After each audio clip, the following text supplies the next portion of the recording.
November ಕ್ರಾಂತಿ ಬೆನ್ನಲ್ಲೇ CM Siddaramaiah dinner meeting ಅನ್ನು ನಡೆಸ್ತಾ ಇದ್ದಾರೆ. ಕ್ರಾಂತಿ ಕಿಂಚಿನ ಮಧ್ಯೆ ಸಿಎಂ ಸಿದ್ದರಾಮಯ್ಯ ಡಿನ್ನರ್ ಮೀಟಿಂಗ್ ಅನ್ನು ನಡೆಸ್ತಾ ಇದ್ದಾರೆ. ಇವತ್ತು ಸಿಎಂ ಸಿದ್ದರಾಮಯ್ಯ ಡಿನ್ನರ್ ಮೀಟಿಂಗ್ ಅನ್ನು ನಡೆಸಲಿದ್ದಾರೆ. ನವೆಂಬರ್ ಕ್ರಾಂತಿ ಬೆನ್ನಲ್ಲೇ ಸಿಎಂ ಸಿದ್ದರಾಮಯ್ಯ ಡಿನ್ನರ್ ಮೀಟಿಂಗ್ ಅನ್ನು ನಡೆಸಲಿದ್ದಾರೆ. ಕ್ರಾಂತಿ ಕಿಚ್ಚಿನ ಮಧ್ಯೆ ಸಿಎಂ ಸಿದ್ದರಾಮಯ್ಯ ಡಿನ್ನರ್ ಮೀಟಿಂಗ್ ಅನ್ನು ನಡೆಸ್ತಾ ಇದ್ದಾರೆ.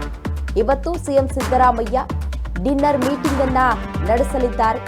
ಸಂಪುಟ ಸಹೋದ್ಯೋಗಿಗಳಿಗೆ ಸಿಎಂ ಸಿದ್ದರಾಮಯ್ಯ ಅವರಿಂದ ಔತಣಕೂಟವನ್ನ ಏರ್ಪಡಿಸಲಾಗಿದೆ. ಸಂಪುಟ ಪುನರ್ರಚನೆ ಬಗ್ಗೆ ಇವತ್ತು ಕ್ಲಾರಿಟಿ ಸಿಗುತ್ತಾ? ಸದ್ಯ ಸಚಿವರನ್ನ ವಿಶ್ವಾಸಕ್ಕೆ ಪಡೆದುಕೊಳ್ಳಲು ಸಿಎಂ ಸಿದ್ದರಾಮಯ್ಯ ಇವತ್ತು ಮುಂದಾಗಿದ್ದಾರೆ. ಹಲವಾರು ವಿಚಾರಗಳ ಬಗ್ಗೆ ಇವತ್ತು ಚರ್ಚೆಯನ್ನ ಕೂಡ ನಡೆಸಲಾಗುತ್ತೆ.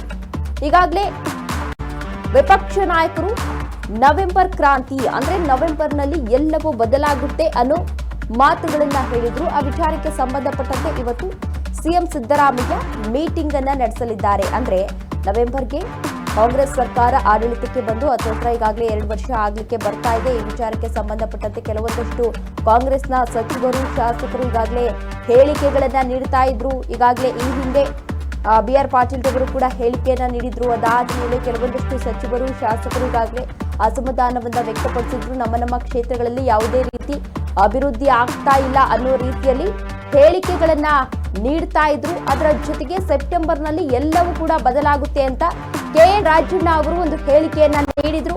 ಅದಾದ ಮೇಲೆ ವಿಪಕ್ಷ ನಾಯಕರು ಕೂಡ ಈಗಾಗಲೇ ಸಾಕಷ್ಟು ಆಕ್ರೋಶವನ್ನ ವ್ಯಕ್ತಪಡಿಸಿದ್ರು.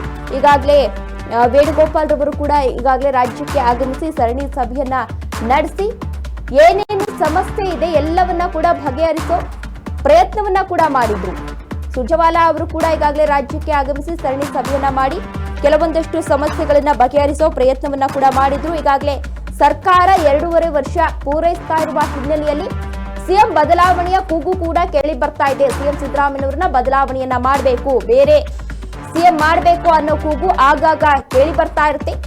ಅದೇ ವಿಚಾರಕ್ಕೆ ಸಂಬಂಧಪಟ್ಟಂತೆ ಕೆಲವೊಂದಷ್ಟು ಸಚಿವರಿಗೆ ಕೋರ್ಟ್ ನೀಡಿ ಹೊಸಬರಿಗೆ ಆದ್ಯತೆಯನ್ನ ನೀಡಬೇಕು ಅಂತ ಸಿಎಂ ಸಿದ್ದರಾಮಯ್ಯನವರು ಕೂಡ ಈಗಾಗಲೇ ಲೆಕ್ಕಾಚಾರವನ್ನ ಕೂಡ ಹಾಕೊಂಡಿದ್ದಾರೆ. ಅಂದ್ರೆ ಈಗಾಗಲೇ ಏನು ವಾಲ್ಮೀಕಿ ಹಗರಣ ಅಂದ್ರೆ ವಾಲ್ಮೀಕಿ ಹಗರಣದಲ್ಲಿ 187 ಕೋಟಿ ಲಪಟಾಯಿಸಿದ್ದಾರೆ ಎನ್ನುವ ವಿಚಾರಕ್ಕೆ ಸಂಬಂಧಪಟ್ಟಂತೆ ಬಿ ನಾಗೇಂದ್ರ ಅವರನ್ನ ಈಗಾಗಲೇ ಅರೆಸ್ಟ್ ಮಾಡಲಾಗಿತ್ತು.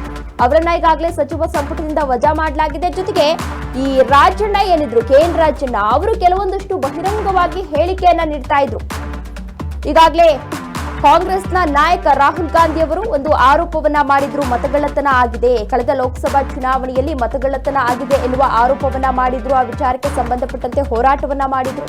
ಅಂತಹ ಸಂದರ್ಭದಲ್ಲಿ KN ರಾಜಣ್ಣ ಅವರು ಒಂದು ಹೇಳಿಕೆಯನ್ನ ನೀಡಿದ್ರು. ಹೌದು, ಮತಗಳ್ಳತನ ಆಗಿದೆ. ಯಾವ ಸಂದರ್ಭದಲ್ಲಿ ಆಗಿದೆ?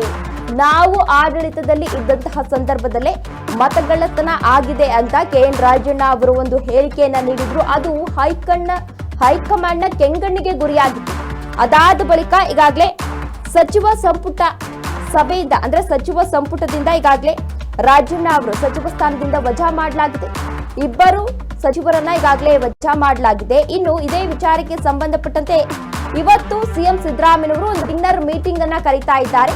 ಆ ಡಿನ್ನರ್ ಮೀಟಿಂಗ್ ನಲ್ಲಿ ಸಾಕಷ್ಟು ವಿಚಾರಗಳ ಬಗ್ಗೆ ಚರ್ಚೆಯನ್ನ ನಡೆಸಲಾಗುತ್ತೆ. ಅದರ ಜೊತೆಗೆ ನವೆಂಬರ್ 14ರಂದು ಬಿಹಾರ ವಿಧಾನಸಭಾ ಚುನಾವಣೆಯ ಫಲಿತಾಂಶ ಪ್ರಕಟ ಆಗುತ್ತೆ. ಇನ್ನು ಡಿಸೆಂಬರ್ನಲ್ಲಿ ಬೆಳಗಾವಿಯಲ್ಲಿ ಅಧಿವೇಶನ ಕೂಡ ನಡೆಯುತ್ತೆ. ಅದರ ಮಧ್ಯೆ ಈ ಸಚಿವ ಸಂಪುಟ ಸಭೆ ಏನಿದೆ ಅದನ್ನು ನಡೆಸಬೇಕು. ಆ ವಿಚಾರಕ್ಕೆ ಸಂಬಂಧಪಟ್ಟಂತೆ ಇವತ್ತು ಮೀಟಿಂಗ್ ಅನ್ನು ನಡೆಸ್ತಾ ಇದ್ದಾರೆ ಸಿಎಂ ಸಿದ್ದರಾಮಯ್ಯ. ಆ ಮೀಟಿಂಗ್ ನಲ್ಲಿ ಹಲವಾರು ವಿಚಾರಗಳ ಬಗ್ಗೆ ಚರ್ಚೆಯನ್ನ ನಡೆಸಲಾಗುತ್ತೆ.